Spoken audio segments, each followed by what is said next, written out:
तर मित्रांनो, आज आहे माझ्या रनिंग जर्नीचा डे 4। आज रनिंग करताना माझ्याकडून एक अशी चूक होणार होती ज्यामुळे कदाचित माझा संपूर्ण वर्कआउट खराब झाला असता, पण ती चूक मी वेळेत ओळखली। ती चूक काय होती ते मी शेवटी सांगणार आहे। तर नेहमीप्रमाणे तयार झालो, शूज घातले आणि ग्राउंडकडे निघालो।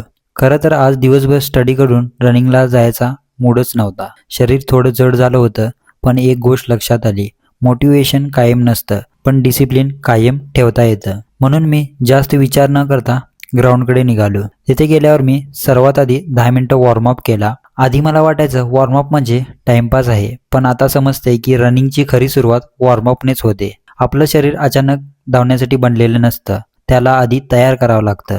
वॉर्मअप झाल्यानंतर मी रनिंगला सुरुवात केली आणि आज माझं टार्गेट होतं 40 मिनिटं रनिंग करणं। आज मी स्पीडवर लक्ष दिलं नाही, कारण बिगिनर्स एक मोठी चूक करतात। पहिल्या 5 मिनिटात स्पीड धावायचा प्रयत्न करतात। सुरुवातीला ते भारी वाटतं, पण 10-15 मिनिटांनंतर दम लागतो आणि रनिंग खराब होते। त्यामुळे मी नॉर्मल पेस ठेवला।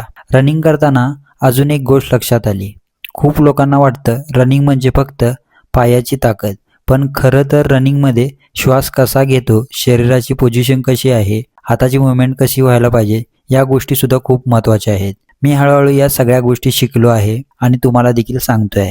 रनिंग करताना आपली बॉडी सरळ ठेवण्याचा प्रयत्न करा, खांदे रिलॅक्स ठेवा आणि श्वासावर लक्ष केंद्रित करा। यामुळे थकवा थोडा कमी जाणवतो। 40 मिनिटं पूर्ण झाल्यावर मला एक गोष्ट जाणवली, डे 1 आणि डे 4 मध्ये फरक नक्कीच दिसून येतोय। कधी कधी प्रोग्रेस वजनात दिसत नाही, स्टॉपवॉचमध्ये दिसत नाही, पण स्वतःच्या कॉन्फिडन्समध्ये नक्कीच दिसते। रनिंग पूर्ण झाल्यावर मी 10 मिनिटं वॉकिंग केली, कारण रनिंग नंतर लगेच थांबणं चांगलं नसतं। हळूहळू बॉडीला नॉर्मल मोडमध्ये आणणं महत्त्वाचं असतं। त्यानंतर 10 मिनिटं स्ट्रेचिंग केली आणि आता सुरुवातीला सांगितलेल्या त्या चुकीबद्दल तुम्हाला सांगतो। आज ग्राउंडवर पोहोचलो तेव्हा मला वाटलं की थेट रनिंग सुरू करूयात, कारण मला आज खूप कंटाळा येत होता। पण जर मी तसं केलं असतं तर कदाचित रनिंग वर्कआउट माझा खराब झाला असता।